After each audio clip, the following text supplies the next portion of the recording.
All right, let's get right into it. We're going to break down one of the most interesting marketing puzzles from the last few years. How in the world Burger King launched the Impossible Whopper. I mean, this is a story about a huge contradiction, a massive risk, and, as it turns out, an even bigger payoff. I mean, really, just stop and think about that for a second. Burger King's entire brand, their whole identity is built on flame-grilled beef.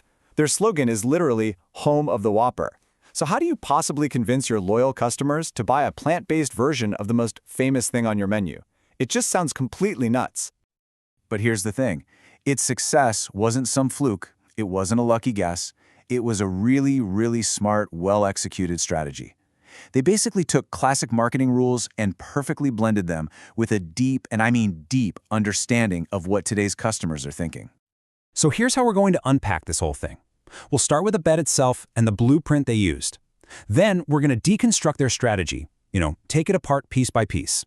After that, we'll flip the script and get inside the customer's head, follow their path to actually buying one. And then we'll wrap it all up with the big takeaway for you. Any major product launch, whether it's a new iPhone or a meatless burger, it all starts way before you ever see a commercial. It starts with a plan, a blueprint. Whoa, okay, this looks like a lot, I know, but this is pretty much the universal roadmap for any good marketing plan. See how it flows from the very top, the big company goals, down into the nitty-gritty marketing tactics? This is the kind of thing that stops companies from just winging it. We're going to zoom in on just two key parts of this: the situation analysis, or SWOT, and the marketing mix. So you always start with what's called a SWOT analysis. It's basically about taking a good, hard, honest look in the mirror. You ask, what are we really good at? Those are your strengths. Where are we kind of weak? Weaknesses. Then you look outside. What's happening in the world we can take advantage of? Opportunities. And what could really mess us up? Threats. This simple little grid sets the stage for everything that comes next.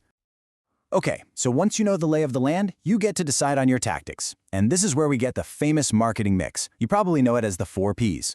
What are we actually selling? That's your product. What's it going to cost? Price. Where can people find it? That's place. And how are we going to tell everybody about it? That's promotion. These are the 4 levers marketers get to pull.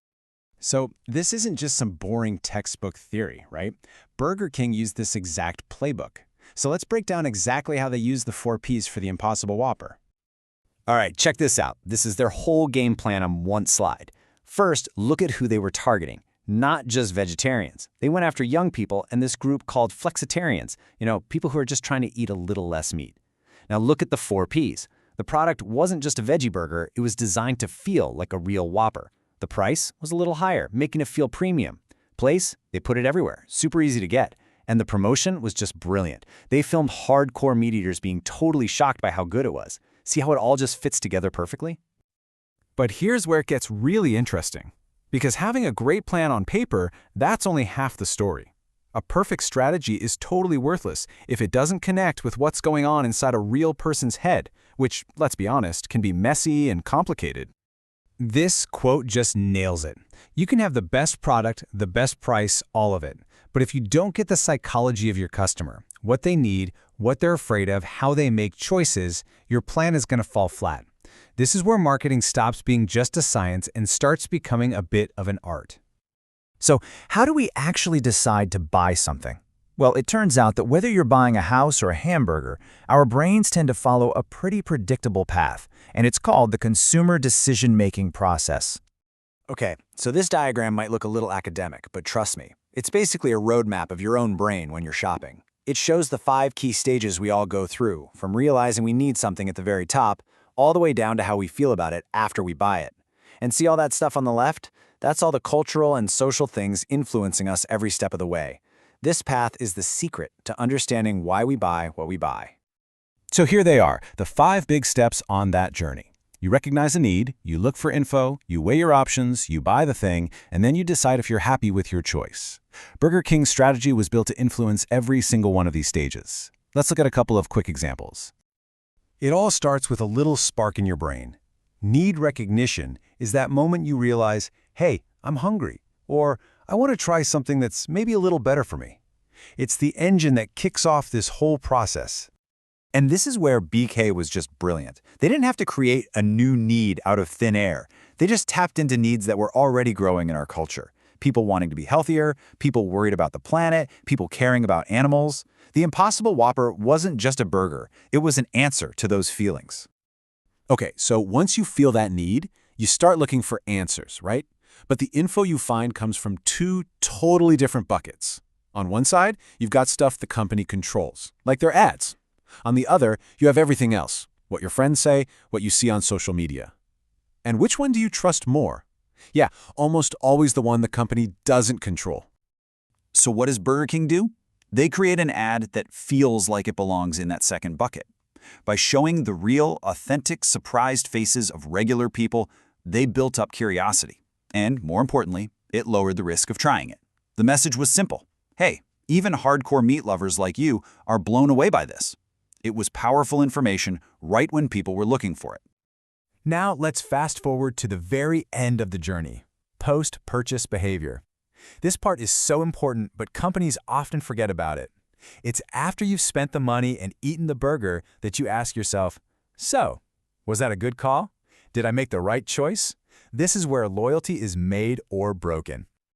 And this right here is why their product strategy was the final masterstroke. They didn't just make a decent veggie burger.